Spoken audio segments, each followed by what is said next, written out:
tu nini? Shika tu na mkono. Ingia, shika tu na mkono.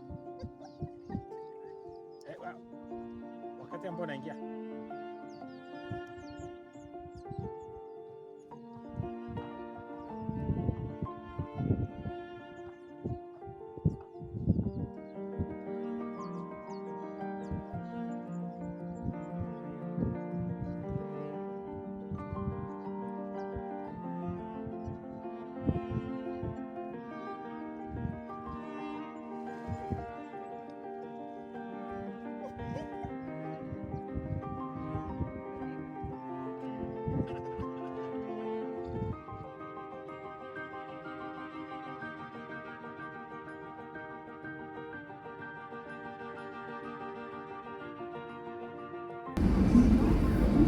Ons kom van Lake Victoria af.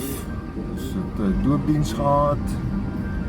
Jovine se broer en die se vrou het besluit om gedoop te word en lewe vir die Here te gee. En wat 'n wonderwerk is dit nie, maar ons moes eers gaan onderhandel met die Raad van 3 voordat ons dit kon doen.